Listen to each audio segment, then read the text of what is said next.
Happiness through curiosity on TRS Clips. So without breaking your flow, I'd love to know from you what you feel about the Mahabharat, because you've written... You're writing a book on it.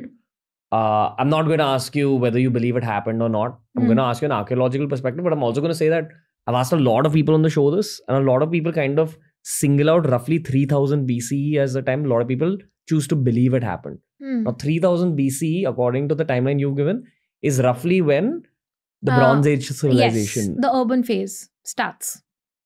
The urban phase of Harappan civilization starts about 3000 to 2600 BCE. Okay. Yeah. So it's a very important question, and I'm adding that in my book as well. Okay. So thank you for putting it out, because that's what people think.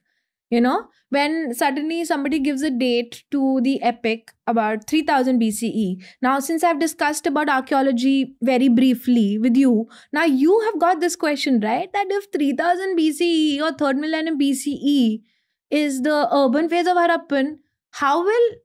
Now, can I put Mahabharat into that context, right? So these are the questions which we archaeologists, we were run from that perspective. Do you all discuss Mahabharat and all that with each other? Not openly. It's sort of an hush-hush thing. Why? I don't know why. I mean, when I started working, in the field, my work basically revolves around painted greyware, which is linked to the Mahabharat's period in time and space. Not the epic, but the period of Mahabharat in time and space. That time, particular... Space, there's an area of Mahabharat, no? The Kuru, Panchal area. So that particular pottery is very predominant in that particular area. And you find that with iron. Okay? So after Harappan, that culture emerges in the subcontinent. So the theory by Professor Lal was that the people who are using this pottery and using the iron are the ones, this time period is what syncs with the epic narration of the Mahabharat in time, that is the period of PGW, and in space because of the spread.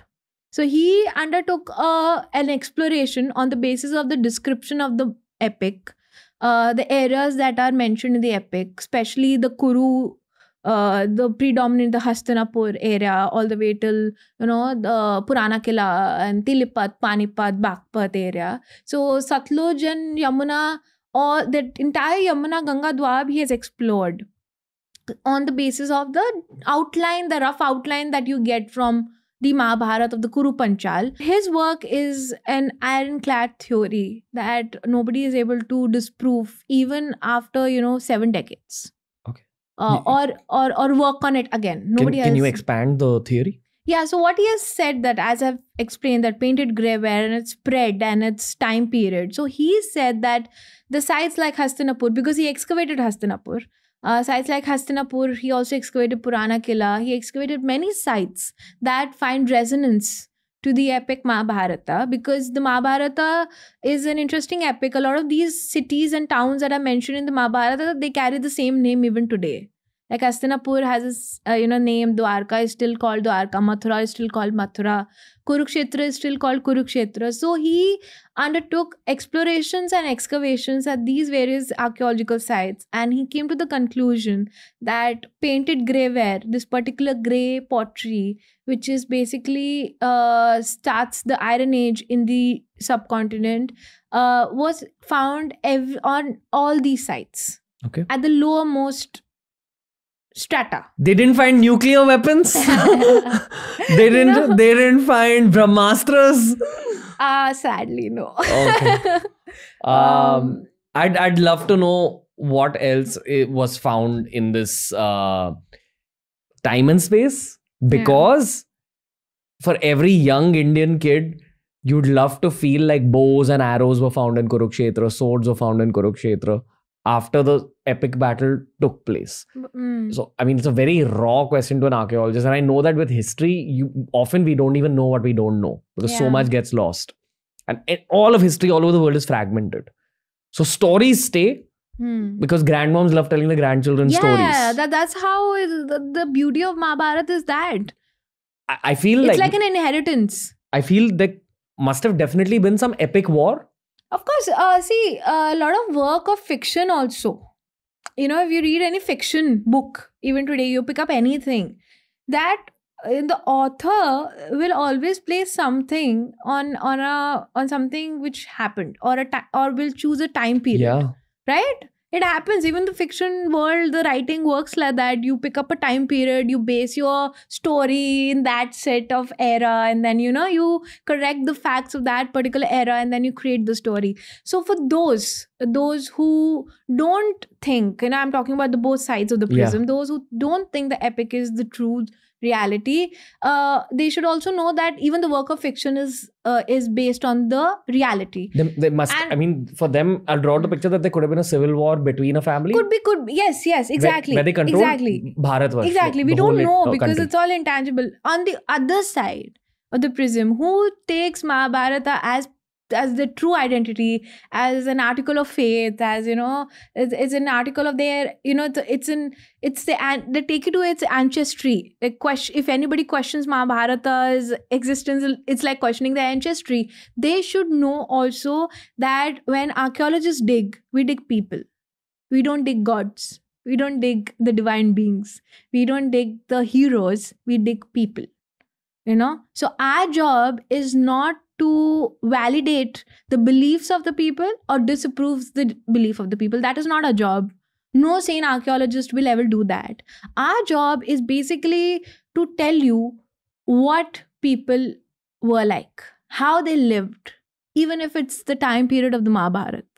You would want to know how the houses were like. If PGW is in time and space synced to the Mahabharat, you would also want to know, right? What were the eating habits? How did they live? Besides, beyond all of these, elaboration, exaggerations, and these, this beautiful embroidery that you have, this poetic narration, which is, it's just it's class apart, the epic. So you would also want to know. That's what we do. Our job is not to validate anyone's belief or anyone's thing on either side. But our job is true to the facts, and that's what Professor Lal also did. Of course, he got into a lot of controversy over the years because the tussle between the right and the left kept on going. But as an archaeologist, when I look at his work in 1945, 50s that he has done, I know that he based his things on facts. And if I read his work, old work, he says, if you think tomorrow that I am wrong and maybe not PGW but an early culture is linked to Mahabharat or a later culture is linked to Mahabharat. What is PGW? Painted grey ware, that Iron Age, 1100 BC is not the time of Mahabharat, whether it's early or later. You can do it, but you'll have to fulfill these parameters that I have fulfilled.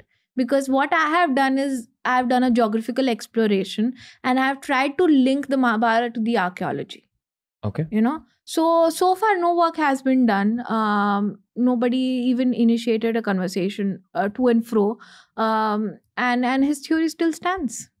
I'll tell you, this is what is part of my book, right? I was excavating Barnava, which was mentioned in the Mahabharata as Varnavat. Barnava was one of the sites explored by Professor Lal, who I was talking about, who was the one who came up with this theory. So what was it in Mahabharata? So there was this episode in the Mahabharata where the Pandavas with Kunti, they go to Varnavat to perform rituals. Okay. So it is on the bank of river Hindon. Between Yamuna and Ganga. So that area is a river called Hindon. It's on that bank. And there basically is a confluence of two rivers. One Krishni, Hindon in that landscape. So they go there to Varnavats to perform rituals and, the Kauravas have sort of conspired to murder them. So they commissioned an architect to build a palace of Lakshagre. So they commissioned him to build that so that when the Pandavas go, they can just burn it and they will die. So, but the Vidur, he basically goes and tell Yudhishthira about this particular plan, and he says that you should ask somebody to build a tunnel, to dig up a tunnel, so that you escape but you leave, 5 people there, 6 people there, and then the Kauravas will start rejoicing that Pandavas are finally dead. But what happens is they go to Virat Nagara and they live in disguise for a year. So this whole the narrative is from the Mahabharat. So this particular site was said to be the spot for the Lakshagraha, where the tunnel was built, but was dug. But when we were excavating, I remember when the news of our excavation reached the journalists and the people. You won't believe that very first day there were about hundreds and hundreds of journalists. We had to literally call security and we had to really be very careful because there were so many, because that particular thing stirred up emotion in people and people want to know what are we doing. And when I started excavating, there would be journalists coming every day, people in large number coming to the site, wanting to see what we are digging. They constantly expected us that we will find that tunnel, that Lakshagraha tunnel, right? That's what they thought. Even the gurus, in the region, the religious figures, they would come and they would, say, ask me, what did you find? And they will not ask me, of course, because I'm a girl. They will ask other people what has been found, but then they will tell them, this is what we have found. Mud structures and pottery and all of that. They will not be interested in that. Because what they want to find is, all glorified details that are mentioned in the Mahabharat. But that's not what we find in archaeology. So if you enjoyed this video, subscribe to TRS Clips for more.